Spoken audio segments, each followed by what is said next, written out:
Que a paz e o amor de Jesus nos envolva hoje e sempre. É uma alegria podermos estar aqui no Jefa, participando desse aniversário. São 38 anos de trabalho, como nossa irmã disse, né? Algumas lágrimas, mas muitas alegrias.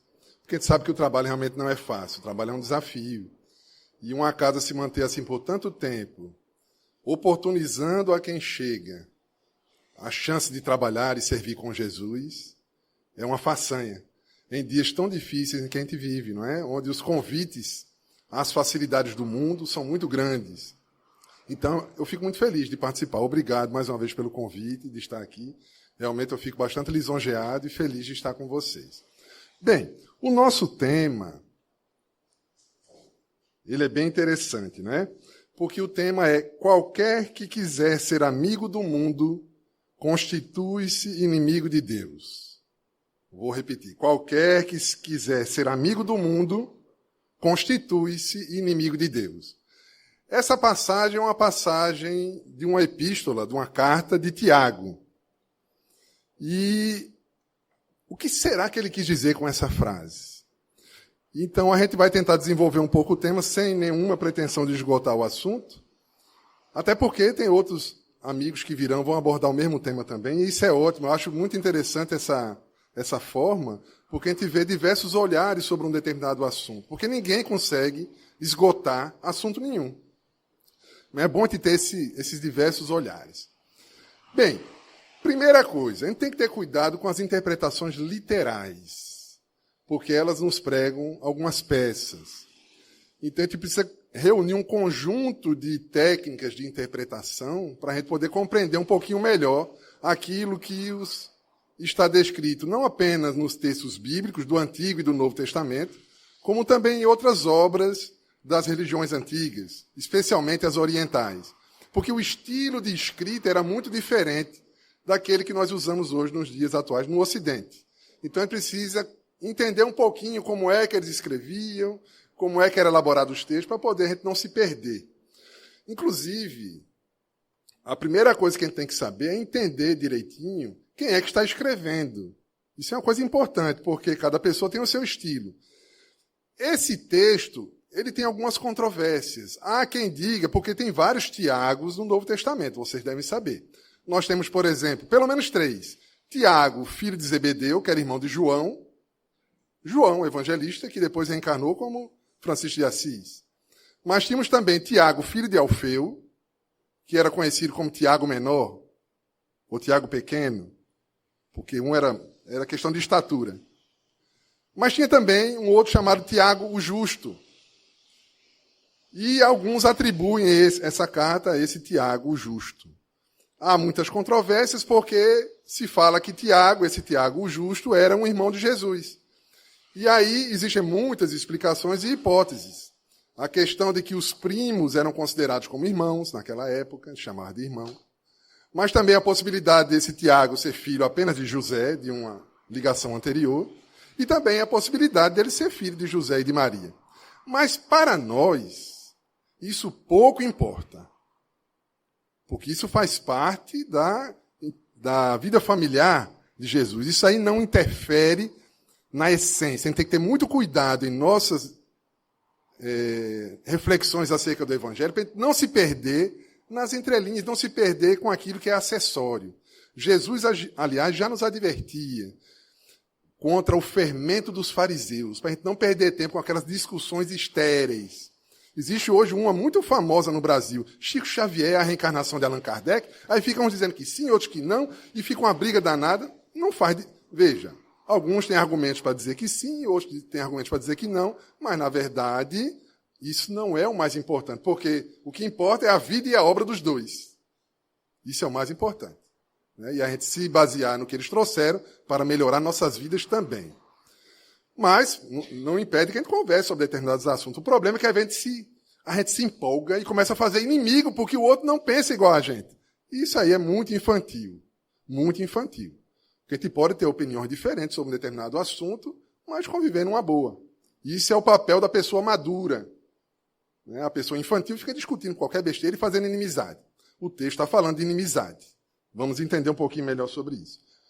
Então, O que importa a gente saber de Tiago é que esse Tiago, muito provavelmente, ele é um Tiago que trabalhou na igreja, na Casa do Caminho, que é a primeira igreja, vamos dizer assim, primitiva, que era em Jerusalém, e ele era muito judeu, vamos dizer assim. Tanto é que ele abre a sua carta, isso é importante, gente. A gente não deve se prender a fazer... Quando a gente pega um texto, um versículo, a gente não pode perder de mente que ele está ligado ao todo e está ligado a algum contexto, alguma parte pequena dentro daquela carta, daquele evangelho. Eu não posso analisar isoladamente aquela frase.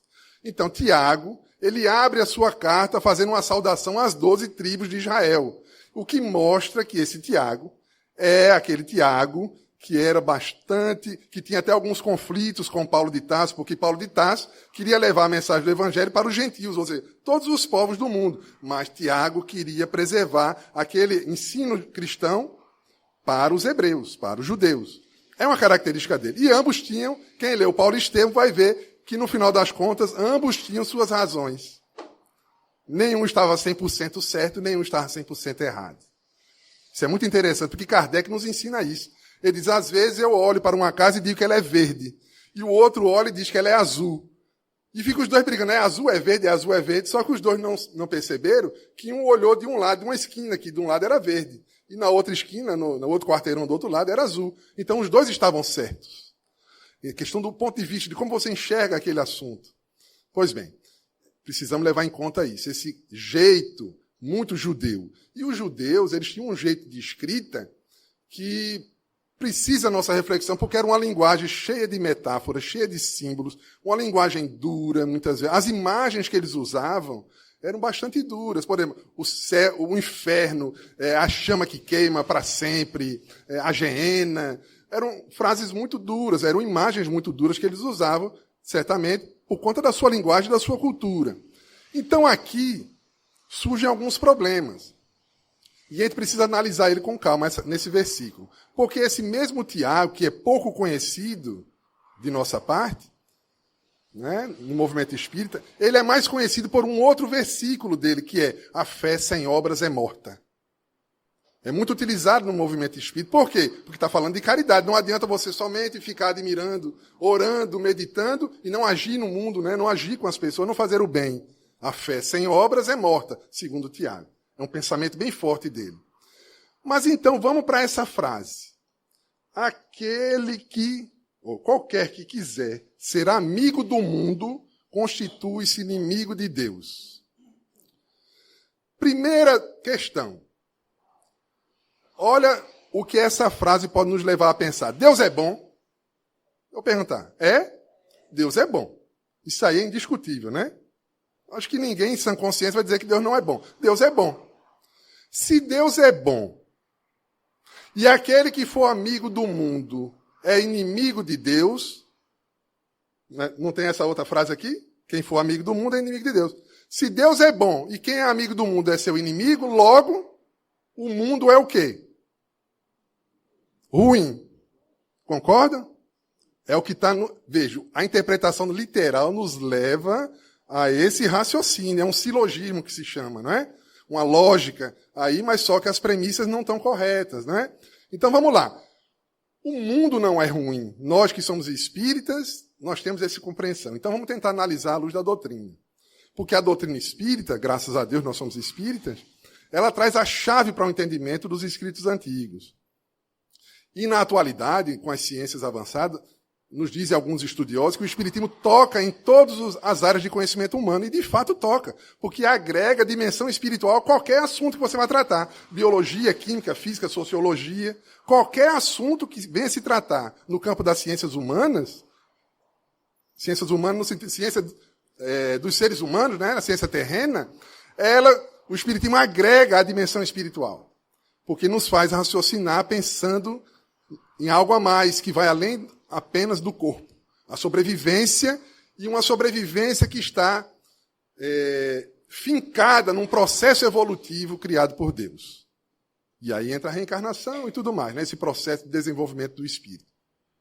Bom, o mundo não é ruim Porque a primeira coisa, na questão 132 do Livro dos Espíritos, Allan Kardec pergunta aos amigos espirituais qual o objetivo da encarnação dos espíritos.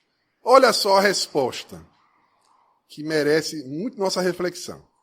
Deus lhes impõe a encarnação. Veja, a encarnação no mundo não é uma coisinha que a gente... eu não quero não. Não tem esse negócio de não quero não. Primeira coisa, tá certo? Todo espírito tem que viver no mundo material, seja aqui na Terra ou em algum outro, tá certo? Bom, mas só que vamos entender que imposição é essa, né? Por que ele impõe? É porque ele é um carrasco, é cruel? Não. Impõe a encarnação com o fim de fazê-lo chegar à perfeição. Deus impõe a encarnação no mundo para que nós cheguemos um dia à perfeição. E ele continua, olha só. Para uns é expiação, para outros missão. Mas, para alcançarem essa perfeição, têm que sofrer todas as vicissitudes da existência corporal. Nisso é que está a expiação. Então, gente, Deus impõe a reencarnação a todos nós, no mundo onde estamos hoje, porque nós precisamos do mundo para poder avançar e chegarmos um dia à perfeição. Então, na verdade, a vida material é uma dádiva. É uma dádiva para todos nós. Porque é através da nossa vivência na Terra, nesse mundo tão complicado, que a gente avança. Porque precisamos das vicissitudes, ou seja, os problemas, as dificuldades, para podermos nos desenvolver intelectualmente e moralmente. Então, de cara, a gente pode dizer, o mundo não é ruim, o mundo não é mau. É importante ter isso em mente, porque quando a gente encara um mundo como mal, a gente começa a se isolar, a não querer conviver com as pessoas, a desistir da vida. Gente, nossa casa, o Maria Dolores, é uma casa pequena. Uma casa pequena lá em Caruaru. Nós fazemos reunião de vibração nas quartas-feiras. Gente, não tem uma quarta-feira que eu não inclua um nome de uma pessoa que suicidou-se ou que está com ideação suicida. Gente, o nosso grupo é muito pequeno, ou seja, as relações dos que colocam o nome lá é muito pequena. Como é que pode toda semana eu estar incluindo um caso desse? É porque tem muita gente desistindo da vida, porque encara o mundo como mal, encara como uma coisa ruim, que não serve mais. Mas a vida terrena, a nossa encarnação, é uma dádiva, porque é através dela que nós avançamos. Nós precisamos do mundo. No Evangelho segundo o Espiritismo, há uma mensagem de um espírito protetor, que é chamado o homem no mundo. E ele faz diversas considerações, mostrando que, na verdade, a gente tem que ser um homem no mundo, um homem que vive o mundo, mas não ser um homem do mundo, um homem mundano. Nós podemos viver e usufruir de tudo que a vida pode nos ofertar, mas com equilíbrio, procurando sempre ter em mente o principal, o foco no que é o mais importante, que é o nosso desenvolvimento espiritual. Mas a gente se distrai. O problema é que a gente se distrai com as ilusões do mundo. É muito fácil. Muita coisa nos distrai. Eu estava conversando até com minha esposa quando estava vindo agora.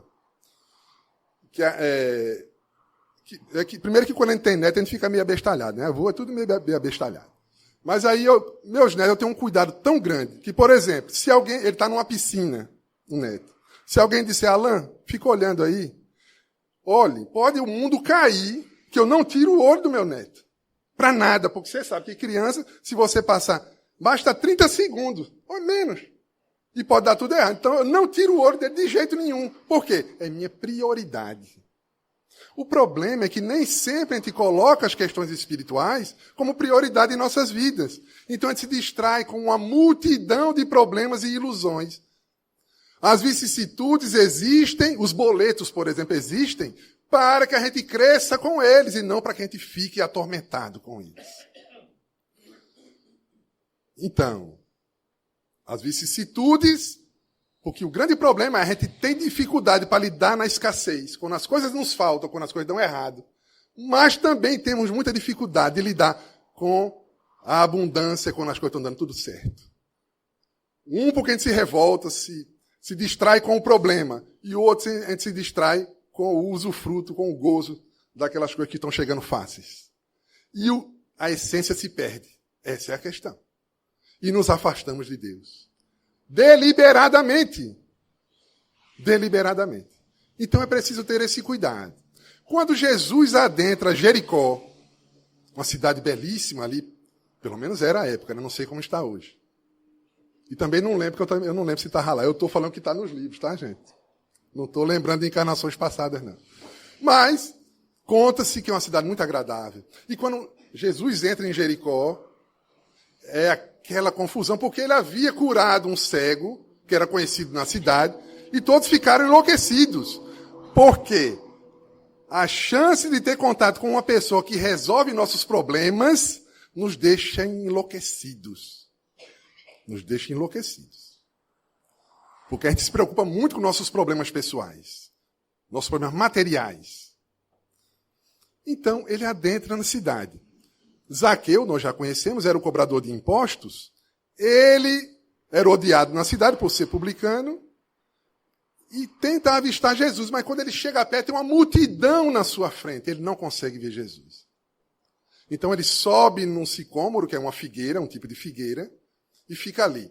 Quando Jesus adentra na cidade pelos portões, as pessoas começam a gritar, maravilhar, elogiando ele, é o profeta, é o filho de Deus. E Zaqueu começa a gritar também. Jesus entra imperturbável. Por quê? Porque ele sabia perfeitamente que aquele tipo de elogio, aquelas manifestações eram muito pueris, superficiais. Faziam parte dessas ilusões que o mundo nos traz. Querer curtida no Instagram, no Facebook, tudo isso é muito superficial e efêmero. Aí eu posso ser o mais amado do Brasil hoje. Amanhã eu posso ser a pessoa mais odiada. Cancelado, né? Assim que chama? Tá certo? Estou por dentro do negócio. Por causa dos meus alunos. Eu sou professor, ele não deixa eu ficar. Professor, só tem que ter Instagram. Professor, só tem que ter WhatsApp. Aí eu vou fazendo, né? Aí eu vou aprendendo. Não é porque eu sou moderno, não. Pois bem, então Jesus não se perturbava com aquilo. Então, Jesus se aproxima de Zaqueu. Olha que interessante. Zaqueu subiu no sicômoro para poder avistar Jesus. Vê que símbolo bonito. Jesus se aproxima, levanta a cabeça e diz, Zaqueu, chama pelo nome. Ele fica, quase que Zaqueu tem um infarto ali naquela hora. Zaqueu, desce depressa, porque tenho necessidade de pousar em tua casa hoje. E Zaqueu desce e vai para casa para esperar Jesus. Veja que símbolo bonito, gente. Porque o texto evangélico a gente tem que interpretar a simbologia. Zaqueu sobe no sicômoro para... Veja, ele encontra uma multidão na sua frente. Uma multidão. Não consegue acessar Jesus.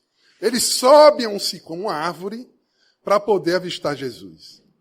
Avista, se maravilha, mas Jesus se aproxima dele e diz para ele descer. Veja, Jesus não criticou de forma alguma o fato dele subir numa árvore. Mas disse que ele tinha que descer porque ele, Jesus, tinha necessidade de pousar na sua casa, na sua intimidade. Vê que símbolo bonito. Olha, elevar o pensamento, ficarmos acima dos problemas materiais para compreender a mensagem de Jesus é ótimo. Esquecer um pouquinho dos problemas familiares, esquecer um pouquinho das contas para pagar, os vizinhos problema, e entrar numa reflexão, numa meditação, numa oração, ótimo. Mas é preciso descer para agir no mundo. Olha aí que interessante. É preciso descer. E Jesus quer que a gente faça isso.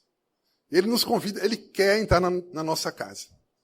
Ou seja, ele quer participar da nossa vida cotidiana. Para ele fazer isso, ele precisa que a gente adote o seu jeito de pensar, as suas ideias, os seus ensinamentos, o seu jeito de agir. Lógico, não vamos fazer igualzinho a ele, mas vamos fazer do nosso jeito no contexto onde está inserido. Muito bem. Então, o Espírito protetor, na mensagem O Homem no Mundo, no Evangelho segundo o Espiritismo, nos diz que podemos viver como vivem os homens hoje na nossa terra. Eu não preciso me isolar, não preciso ficar afastado da sociedade, com medo da impureza, com medo da dificuldade de relacionamento, porque é difícil, é um desafio. Todo dia a gente sai e tem um problema. Mas a questão é, o que esse problema está querendo me ensinar enquanto espírito imortal que eu sou? Porque Deus me fez encarnar com o objetivo de um dia eu chegar à perfeição. O que Ele quer é que eu aprenda nesses exercícios a desenvolver as minhas qualidades divinas que dormem dentro de nós. Onde estão as leis de Deus inscritas? Na consciência. Ou seja, todas as virtudes, todas as possibilidades, qualidades, habilidades dormem dentro de nós, estão em estado latente. É preciso a gente permitir que isso vá se desenvolvendo. Mas então surge uma outra dúvida desse texto, quando a gente interpreta ele literalmente, que é a seguinte, olha. Se o amigo do mundo é inimigo de Deus, a gente pode se perguntar, existe alguma coisa que eu possa fazer para que Deus me considere como um inimigo? Será que existe alguma coisa que algum ser humano possa fazer para que Deus o considere como inimigo? O Espiritismo nos diz absolutamente não. Eu posso fazer a maior de todas as atrocidades, mas jamais Deus me considerará como seu inimigo. Eu sempre serei seu filho. O que não quer dizer que eu não tenho que arcar com as consequências das minhas ações negativas. É outra história, é outro papo. Eu tenho que assumir a responsabilidade pelos meus atos, tudo bem, porque faz parte da lei de causa e efeito. E eu vou arcar com as consequências. Mas Deus jamais fica chateado com quem quer que seja. Senão não seria Deus. Deus tem todas as virtudes num estado de infinita perfeição. Não há o que se contestar com relação a isso. Os Espíritos nos dizem, no livro dos Espíritos, que Ele é a inteligência suprema, a causa primária de todas as coisas. Mas, além disso, Ele é soberanamente bom e justo. Ele é bom e justo. Nós temos dificuldade de compreendê-lo porque somos ainda muito pequenos. Não conseguimos entender toda a extensão da sua bondade e da sua justiça. Mas nos dizem os Espíritos que já podemos intuí-la. Podemos percebê-la, imaginá-la, mas compreender na essência ainda não. Por isso temos dificuldade, muitas vezes, né, para poder entender certas coisas que acontecem em nossas vidas. Mas Deus nunca fica aborrecido, nunca fica chateado. Vocês já ouviram aquele termo, temer a Deus? Vocês acham? Será que tem alguma coisa errada nisso aí? Veja, se temer for no sentido de ter medo, não faz o menor sentido. Porque Deus sempre vai oferecer o melhor para nós, sempre. Não faz sentido ter medo de Deus. Agora, se esse temer for no sentido de respeitar, tudo bem. Aí está valendo. Vai depender do sentido que eu dou a essa palavra. Veja como as palavras, a gente tem que ter cuidado para não escorregar nelas.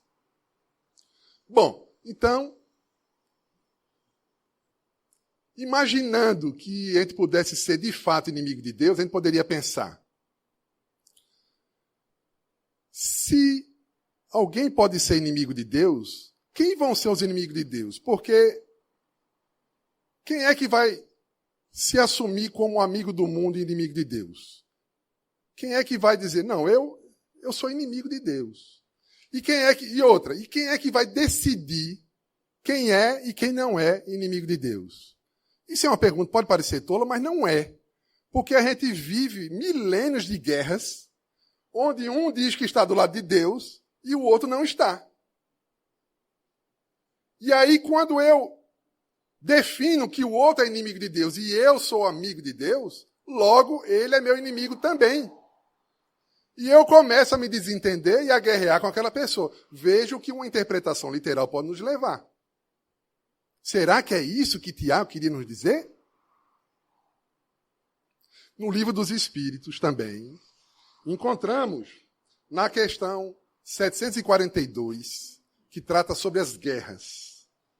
É muito interessante, porque Kardec pergunta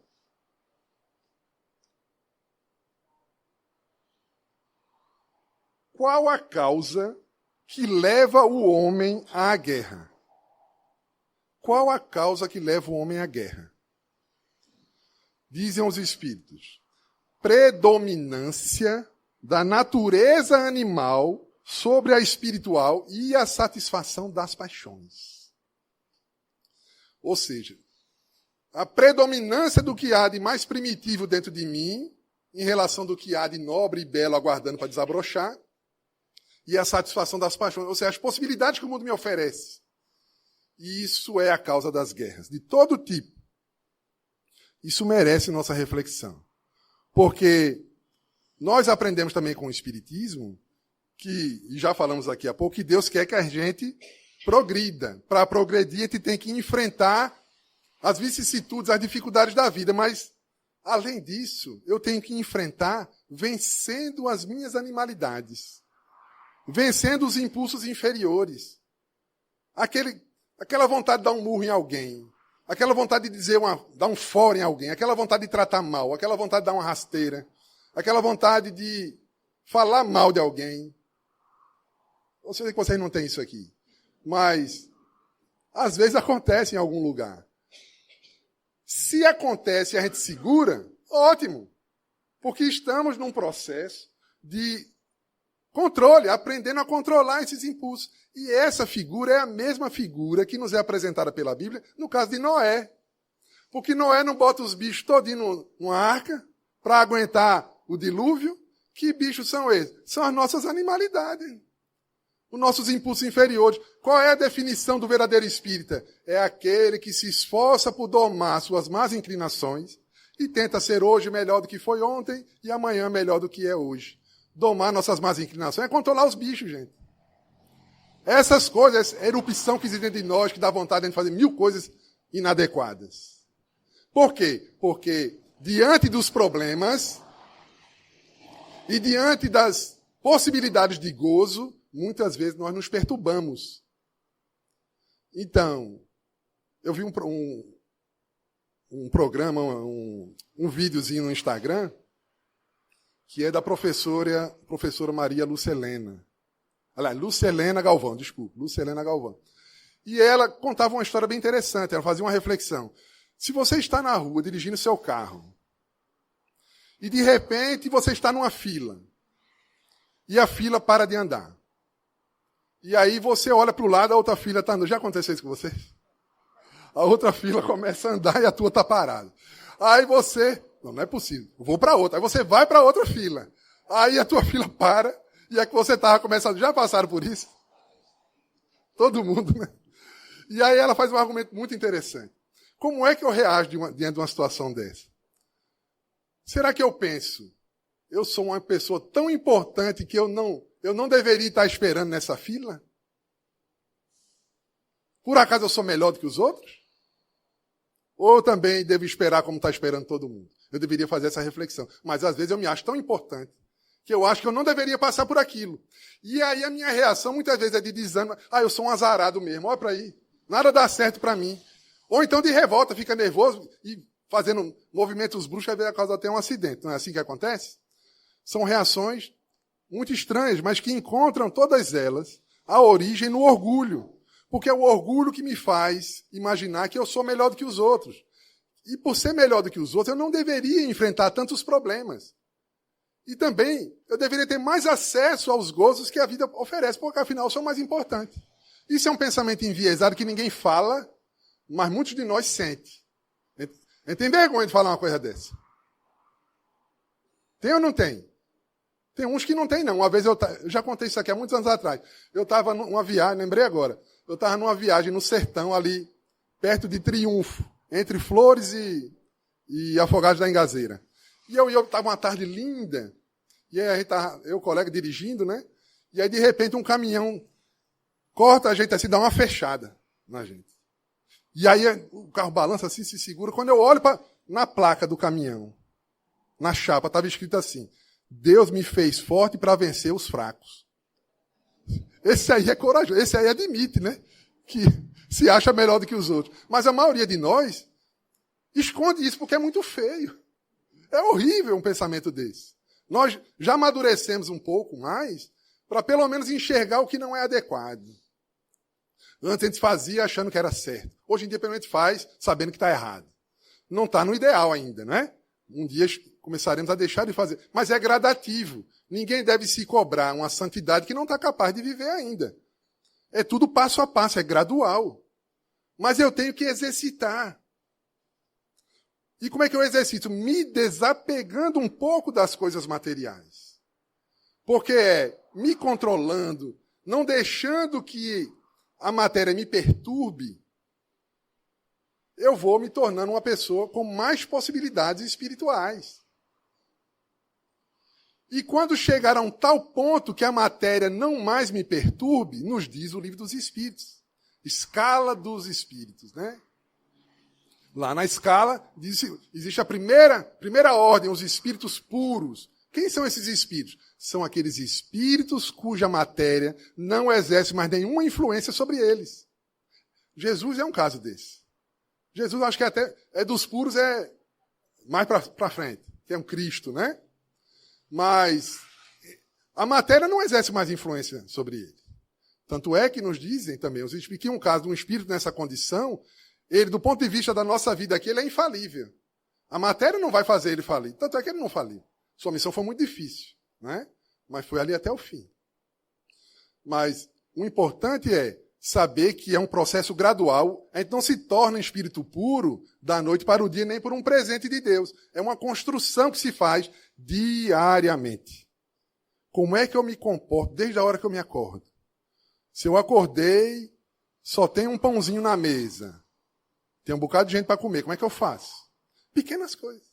Na escassez, o que eu deveria fazer? Brigar, comer, atender minha necessidade de brigar com os outros, dividir corretamente. Eu posso dividir adequadamente ali. Alguns vão mais longe. Ele abre mão do dele para que os outros não fiquem sem. Isso aí está um passo mais adiante. Está exercitando. Quanto maior a renúncia e o sacrifício, maior o avanço espiritual. Porque nos mundos superiores, não existe essa coisa de um sentir vontade de passar a perna no outro, de querer levar melhor sobre o outro. Não existe, não. Todos servem. Por isso que Jesus dizia aos apóstolos, aquele que quiser ser o maior, seja o servo de todos. Ser servo não é ser servil, ser capacho dos outros. Não, mas é aquele que está disposto a ajudar todo mundo. Usando todas as possibilidades que tem em suas mãos. Esse é aquele que serve a todos. A gente fala isso, é lógico, a gente mostra lá a meta qual é para a gente chegar, e a gente vai devagarinho caminhando para ela. Ninguém deve ser, meu Deus, estou perdido, eu estou muito longe disso. Todos nós estamos longe. E vamos devagarinho aprendendo. Porque a vida, quando a gente começa a achar que está bem demais, está muito bom, a vida nos dá aquele ensinamento para a gente. Uma vez mesmo eu lembrei dessa história. Eu vou lembrando, vou contando. Eu levei minha filha para o hospital. Eu acho que eu contei isso aqui, mas vou contar de novo. Eu levei ela no hospital, ela estava grávida, foi fazer uns exames de rotina e tal. Quando a gente saiu, um homem abordou a gente. E ele disse assim, olha, minha irmã está muito doente, eu estou querendo juntar um dinheiro aqui para ajudar ela. Olha aqui a receita do remédio dela, não estou com dinheiro. O senhor podia me ajudar? E aí eu senti aquela coisa assim, acho que ele realmente precisa. Aí eu tirei um dinheiro até grande, porque quando é grande, ele tira, chega, mostra para todo mundo ver que é dinheiro. Aí eu dei o dinheiro para ele, né? E ele, muito obrigado, Deus abençoe. E eu fiquei todo... Foi uma coisa boa que eu fiz? Foi ou não foi? Foi. Obrigado. Eu sei que eu vou para o umbral, mas o que me consola é que vai ter muito amigo lá. Olha, estão me ajudando. Obrigado. Então, aí eu saí todo ancho, né? Ajudei. Aí fui com minha filha para o estacionamento. Quando eu vinha saindo, lá veio ele correndo para o carro. Correndo. Quando chegou perto, bateu me deu uma coisa. Aí eu olhei para ele, meu amigo, de novo? Eu já não lhe dei ali. Ele disse, não, senhor, eu vim aqui desejar tudo de bom para sua família. Eu fiquei morrendo de vergonha. Porque, no primeiro momento, você teve aquele impulso de generosidade, mas o espírito ainda é aprendiz. A gente oscila, gente. Uma hora nosso pensamento está elevado, outra hora ele está nas animalidades. Tá certo? Nos impulsos impensados. E ele tem que trabalhar isso no dia a dia. Quando acontecer uma coisa errada, ele não deve paralisar. Não vou me paralisar. Errei, pronto, vou tentar acertar daqui para frente. Porque se a gente for paralisar cada erro que a gente faz, a gente vai ficar numa situação dramática. Não vamos fazer isso. Mas, enfim. Então, a professora Lúcia Helena, ela faz uma reflexão interessante sobre isso. Se as coisas deram errado para mim, como é que eu vou... Qual é a minha preocupação? Poxa, eu sou tão importante, por que está dando errado para mim? Eu não devia pensar isso. Eu devia pensar, o que a vida está querendo me ensinar. Com essa coisa deu errado. Qual é a lição que eu tenho que tirar? Porque enquanto eu não tirar a lição, enquanto eu não aprender, ela vai se repetir. Até que eu aprenda. Porque a vida é um processo educacional. Nós somos estimulados o tempo todo a deixar de lado nossa animalidade e fazer brotar o germe da perfeição, como dizia Pestalozzi. Eu vi um outro vídeo também essa semana. Eu estou me mostrando só para dizer para vocês que eu olho o Instagram, viu? Eu olho o Instagram. E aí tem um vídeo tão lindo. Eu vou contar para vocês, mas eu tenho ele salvo. Se alguém quiser depois ver, depois eu mostro, porque é lindo demais. Uma mãe chega para duas meninas. Olha só.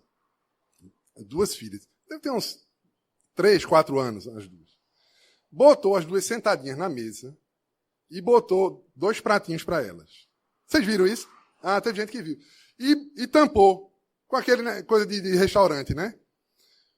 E aí ela foi lá e abriu os 2 ao mesmo tempo.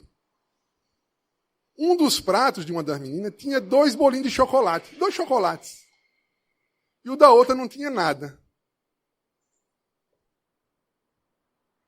A que não tinha nada, disse assim, ai mãe, acabou.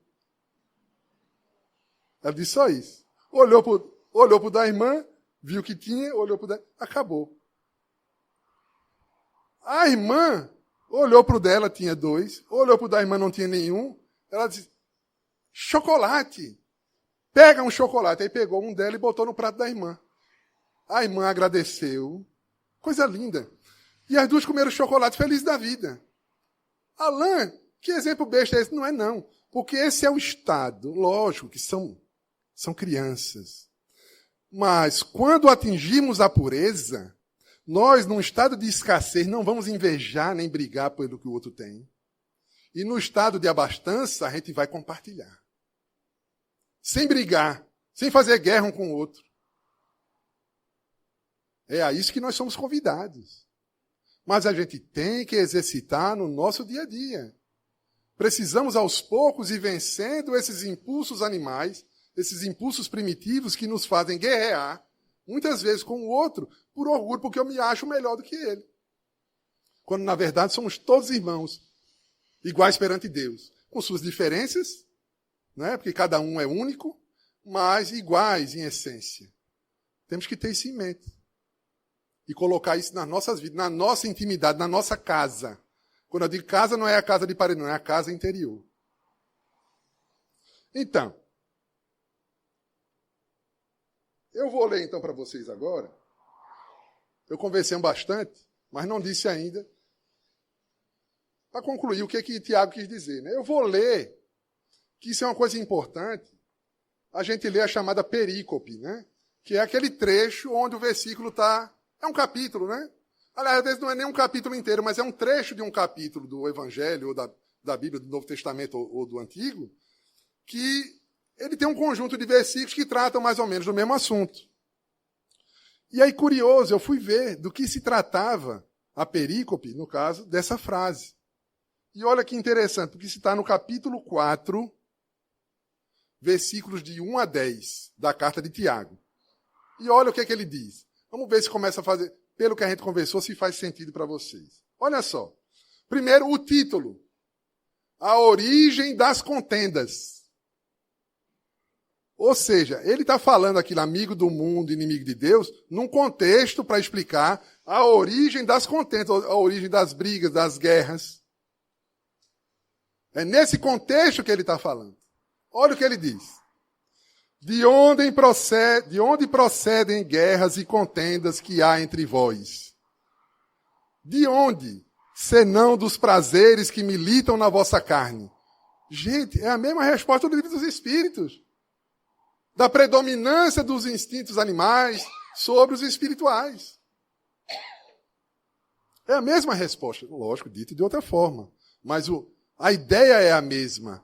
A origem das guerras, das discussões, das contendas, elas vêm da nossa animalidade. Da busca desenfreada para atender às nossas necessidades.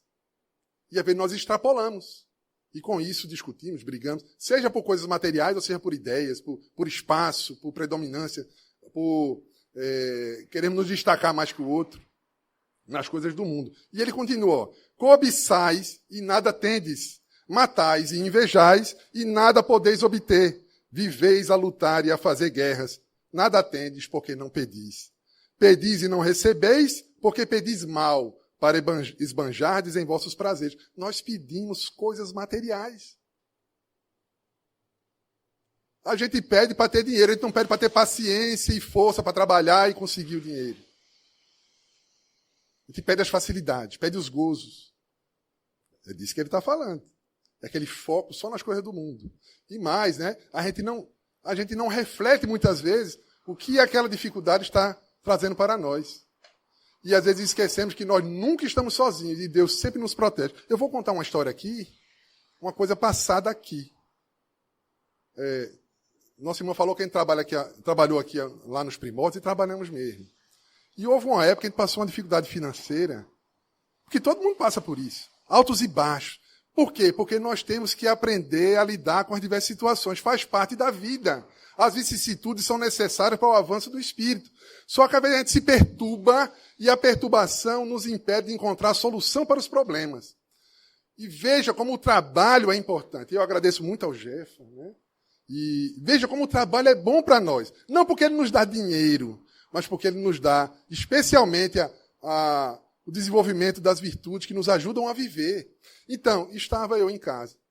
E a esposa está aí para comprovar. Depois ela disse é mentira, tá? Vocês perguntam para ela.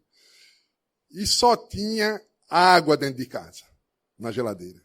Por outro dia não tinha nada para comer, com 3 filhos. E era o dia da reunião de consulta, que, se não me engano, era na terça-feira, de psicografia, né? Até hoje é na terça. Era uma terça-feira. Nosso irmão Marlis, muito gentilmente, ele me buscava em casa para me trazer para a reunião. Não era isso, não, senhor? E ele foi. E nesse dia, meu Deus, eu vou. E a gente conversou preocupados. Digo, meu Deus, como é que eu vou para a reunião? Numa situação dessa, como é que vai ser amanhã de manhã? Eu nunca contei isso, não. Vou compartilhar com vocês agora. E aí, eu vou para a reunião. A gente conversou, fez uma prece, mas tinha medo na história. E eu vim para a reunião. Teve uma reunião, fizemos a reunião, graças a Deus correu tudo bem, como sempre. Acabou a reunião, Marlis, muito gentilmente, também me levava em casa, num Fusca branco maravilhoso, né, que eu adorava aquele Fusca, e me deixou em casa. Quando eu entro em casa, está a esposa chorando. Eu disse, mas o que foi que aconteceu? Olha o que aconteceu.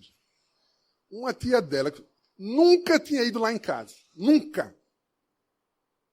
Ela disse que estava no supermercado fazendo a feira dela. E de repente bateu uma coisa nela, que ela tinha que fazer uma feira para a sobrinha. Ela nunca tinha ido lá em casa. Quando eu chego em casa, a esposa ela mostra assim, uma feira enorme. A tia tinha trazido. E veja como os amigos espirituais cuidam de nós. E como vale a pena a gente não desistir do trabalho. Confiar na bondade de Deus, que Deus é bom sim. E Ele nos ajuda, mas tem que se manter em equilíbrio. Porque se a gente se desequilibra, a gente pode até fazer com que o auxílio não chegue. E ela passou ainda 1 ano levando feira para nós. E depois de 1 ano eu tive uma melhora, porque a vida é assim, altos e baixos. Aí eu disse, olha, não precisa mais, agradeço. Até hoje, sou muito grato a ela. Mas o que mostra como o trabalho do bem, ele é importante para que a gente aprenda. Não quer dizer que trabalhar, a gente vai ficar livre dos problemas, não. Porque a gente precisa dos problemas para crescer. Desenvolver a fé, desenvolver a caridade, desenvolver os bons sentimentos, a piedade. A gente precisa disso. Não é uma tortura, não é uma coisa, não é uma brincadeira, não, gente. Tem um propósito. Toda e qualquer dificuldade, a gente tem que ter confiança em Deus, coragem e seguir adiante. Porque tudo passa, como nos diz a mensagem de Maria, trazida para Chico Xavier. Tudo passa. Inclusive os bons momentos. Então deve se encantar demais com todas as facilidades, porque elas também passam. Mas continuemos a leitura aqui de Tiago. Não sei nem, me deu vontade de falar essa história, desculpa, tá? Mas acho que encaixou, não foi? E ele continua, olha. Infiéis. Não compreendeis que a amizade do mundo é inimiga de Deus, é que ele vai falar. Aquele, pois, ou qualquer que quiser ser amigo do mundo, constitui-se inimigo de Deus. Mas ele está falando, veja o contexto que ele está falando. Né? Num contexto onde nós estamos muito focados nas coisas materiais, no atendimento de nossas necessidades mais animais. É disso que ele está falando. Ser amigo do mundo aqui é ser aquele que está focado nas coisas materiais. É o foco. É o nosso interesse. Quanto mais o nosso interesse está nas coisas materiais, mais dificuldades temos para avançar espiritualmente. Não quer dizer que Deus está com raiva da gente, não. Não quer dizer que ele seja ou considere a gente um inimigo de forma alguma. É uma imagem forte que Tiago usa para nos falar do equilíbrio que nós temos que ter no contato com as coisas materiais. Viver no mundo sem sermos do mundo. Confiando sempre na providência divina e trabalhando sempre para o bem. Construindo em nós coisas boas. Para que as pessoas, ao se aproximarem de nós, saiam bem. Que sejamos em nossas vidas aqueles que transmitem a mensagem de amor de Deus, que vem do mais alto. Por mínimo que seja. Uma palavra de esperança, um sorriso. Tenho visto tanta gente mal-humorada. Você dá um bom dia, a pessoa faz uma cara, parece que... Isso é um problema. Lógico, a gente, de nossa parte, deve continuar dando bom dia, e dando um sorriso e atendendo, porque uma hora aquele coração amolece. Mas o que mostra é que é uma criatura em sofrimento, porque está focada nos seus problemas. Quem é que não tem problema? Problema dentro de casa, com os parentes, com problemas financeiros, problemas de saúde. Todo mundo tem. A questão é como a gente lida com eles. Como é que nós lidamos com esse problema? Se nós vivemos a reclamar, vivemos a desanimar diante dos problemas, nós estamos sendo aqueles chamados amigos do mundo, ou amigos das ilusões do mundo. Porque tudo aqui é transitório, até os problemas. Eles vão passar. Muito bem, deixa eu continuar a leitura, só para a gente finalizar. É pequena. Então ele fala assim, ó, ou supondes que em vão afirma a Escritura, ele faz uma citação ao Antigo Testamento. Ou supondes que em vão afirma a Escritura, é com ciúme que por nós anseia o Espírito, que ele fez habitar em nós. Antes, ele dá maior graça pelo que diz. Deus resiste aos soberbos, mas dá graça aos humildes. Ele está querendo dizer aqui que ciúme é esse do Espírito. Veja, Deus, o que ele quer que o Espírito predomine. Ele está preocupado, ele está focado, ele está trabalhando, ele está conclamando todos nós a desenvolver as qualidades espirituais. Então, a questão espiritual dentro de nós, ela nos chama permanentemente ao desenvolvimento dessas faculdades. Ela quer que a gente se desprenda das coisas materiais. E um dia isso vai acontecer. Um dia vai acontecer, quando nos tornarmos espíritos puros. Por isso que ele fala do ciúme, porque o espírito ele quer que a gente deixe a matéria. Ele quer que a gente não tenha mais, que a matéria não tenha mais nenhum efeito sobre nós. É tudo simbólico. Vamos terminar aqui, certo?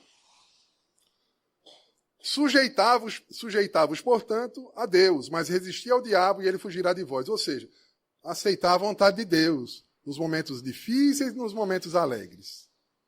Aceitar a vontade dele, porque tudo é lição. Tudo é oportunidade de aperfeiçoamento do Espírito. Bem, sujeitai-vos, portanto, a Deus, aceitar a vontade de Deus. Chegai-vos a Deus e ele chegará a vós outros. Quando a gente se aproxima dele, a gente sente, ele começa a perceber mais a ele. Quanto mais a gente se desprende das coisas materiais, mais a gente vai ter na percepção de Deus. No Livro dos Espíritos, questão número 10, Kardec pergunta se é possível compreender a natureza íntima de Deus. Ele diz que não, nos falta um sentido. Mas à medida, à medida que a gente vai deixando as coisas materiais para trás, a influência da matéria, a gente vai aos poucos compreendendo melhor a Deus. E participando, é por isso que Jesus dizia, eu e o Pai somos um, porque ele já conseguiu esse estágio. Superou a matéria, então ele consegue uma sintonia com Deus. A gente vai chegar um dia a isso. Mas tem que ir deixando isso aos poucos acontecer no dia a dia. Muito bem, vamos só concluir essa leitura. Afligi-vos, lamentai e chorai. Converta-se o vosso riso em pranto e a vossa alegria em tristeza. Isso aqui parece um contrassenso, mas é a mesma. Se a gente pegar lá o Evangelho segundo o Espiritismo, o verdadeiro infortúnio, a mensagem é a mesma. Quer dizer, é preferível a gente sofrer as vicissitudes do mundo do que nos perdermos nas ilusões do mundo. A mensagem que ele está dizendo é essa. Humilhai-vos na presença do Senhor e Ele vos exaltará. É uma mensagem sobre orgulho e humildade. Está tratando sobre isso. Quanto mais orgulho nós temos, a gente se foca mais no atendimento de nossas próprias necessidades, porque nos achamos melhor do que os outros, mais importantes. E à medida que a gente se torna mais humilde e aceita a vontade de Deus, né, a gente vai lidando melhor, inclusive com as adversidades que o mundo traz para nós. Ainda no Evangelho, temos aquela passagem muito bonita, onde o paralítico de Cafarnaum, ele se aproxima procurando Jesus, mas uma multidão estava na sua frente, ele não consegue passar. Emmanuel faz até um comentário sobre o que seria essa multidão, porque essa multidão, além das pessoas que estavam ali, porque no Evangelho diz assim, a multidão estava à porta. Ou seja, tinha muita gente, mas não entrava onde Jesus estava. Então, que multidão seria essa? Além das pessoas que ainda não conseguem, estão apegados às coisas materiais, e não conseguem se afastar, subir num sicômoro para poder entender melhor e buscar a Jesus e a Deus. Mas existe também a multidão dos problemas do dia a dia, que muitas vezes nos afasta, nos faz dar preguiça de ir ao centro, nos faz ter dificuldade de pedir desculpa, que nos faz ter dificuldade de vencermos a preguiça para trabalharmos mais, nos faz dificuldade para aceitar uma determinada condição num trabalho, para não nos revoltar para que a situação não piore e trabalhar para tentar resolver o problema. São diversas situações que acontecem assim no dia a dia para nós. A multidão dos problemas que muitas vezes faz com que a gente não busque a Jesus. Ou seja, não busque o nosso desenvolvimento espiritual. Porque ele é o modelo e o guia para o nosso desenvolvimento espiritual. Nosso aprimoramento moral. Mas aquele paralítico que representa todos nós como estamos paralisados na vida sem fazer coisas... Porque o Espiritismo nos explica que o espírito nunca retroage, mas pode ficar parado. Pode ficar parado ali. É aquele... Não influi nem contribui, né? Eu não faço mal a ninguém, mas também não faço coisa boa para ninguém. Fica ali, naquele chove não molha. Muitos de nós estão assim, paralisados. Mas ele estava paralítico, mas tomou a iniciativa. Observe que 4 amigos o ajudaram. Ele teve ajuda. E levaram ele, entrou pelo telhado. E teve acesso a Jesus. Jesus faz aquela cura e a frase famosa, levanta e anda, não é? Levanta-te e anda. E essa mensagem ela é recorrente. Recorrente. Levantar, mas andar.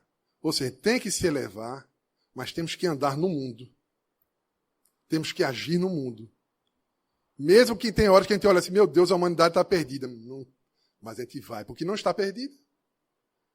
Não está perdida. Apenas estamos vivenciando hoje o reflexo de más escolhas que tivemos aí ao longo de inúmeras encarnações.